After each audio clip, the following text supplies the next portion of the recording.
How would you like to start generating more leads and converting more sellers and more buyers right now? Hi, this is Todd Baker, your certified mortgage planner. And if we're not already working together, consider reaching out to me because I can definitely help you accomplish this goal. If you're working with a lender that you know is not truly a great lender, that's thorough, that's committed to your business and committed to the borrowers as well by building a great mortgage plan, like I said, reach out to me.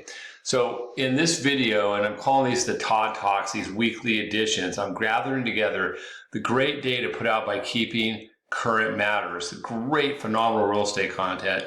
I'm attaching it to, and I'm going to do a quick review on how you can use this because it's important information you need to arm yourself with, and also have the attachments to show both a buyer or a seller depending on the situation. So let me go to the first one.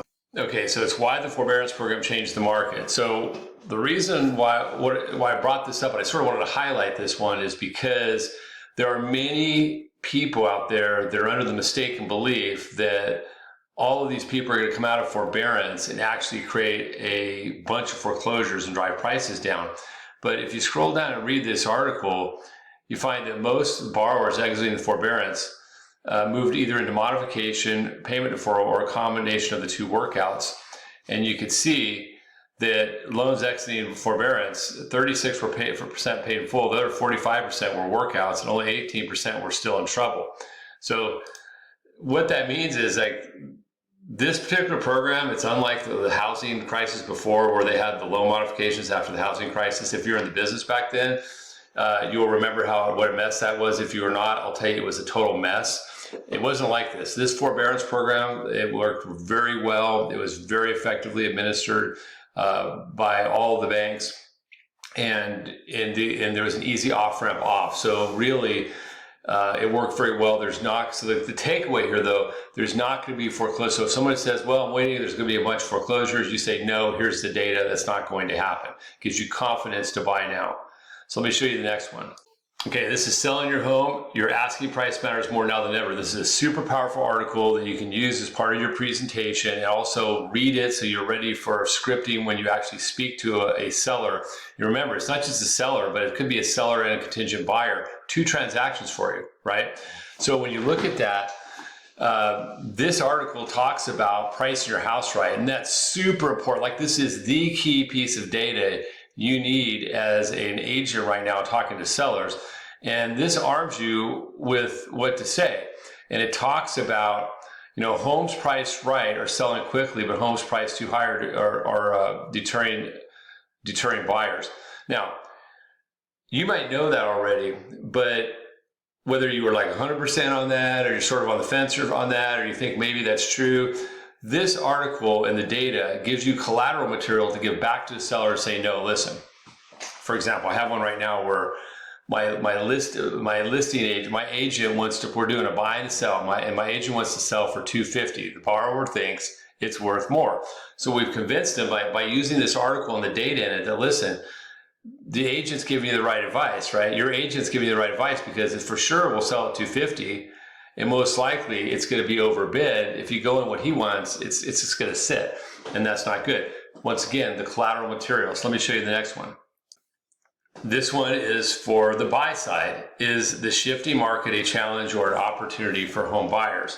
So if you look through, it talks about the inventory. It sort of shows inventory going back to 2011, and you can see it's actually steadily declined, and that's an indicator of a long-term housing shortage, and that's really what we've all known that we have. We have a systemic housing shortage. And my point, I'm having real success with buyers right now. My point I tell them is, listen, just because right now the market shifted, you should buy.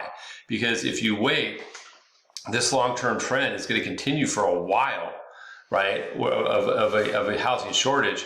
We could be back into an inventory situation like this and create a frenzy again.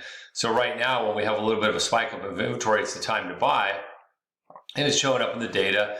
And this was just some data that was pulled from National Association of Realtors. If you look at, average number of offers on houses sold April to June, 5.5 to 4.2 to 3.4. We know in Texas, there's many houses where it's like, it would have been like 100 down to 50 down to now, but now we're seeing like, what do we see? Like what I'm seeing each week now, it's like maybe sometimes no offers or one or two, and we're winning. So buyers have this huge opportunity. If you price right, you can still help the sellers. So let me show you this last one to wrap up this week's video. This is another piece of data that's really good to give sellers a comfort, but really for buyers, right? Like what is the rest of the year hold in terms of home prices? You can read through the article, but the chart I want to go over is these are the latest price forecasts for 2022. And the average is 10.3. Now there's some interesting things. So Fannie Mae is actually the most aggressive. Look at that. They think they're going to go up 16%. That's like that's like a macroeconomic national number, right? Freddie Mac is a little less optimistic at 12.8. NAR is 11.5. Now, here's the interesting thing I thought was the Mortgage Bankers Association 11 or 2.7. So the reality of it is that even with like the most pessimistic, it's almost a normal like historical 3% growth that's expected, right? So that means that that's some really good analytics. In a sober look at the market, people are still saying, hey, based on the actual underlying supply and demand, we're going to have growth. So hope you guys find this helpful. Share your thoughts. I'd love to hear from you. And like I said, if you're not working with a great lender that's committed to growing your business, give me a call. It's what I do. Have a great day.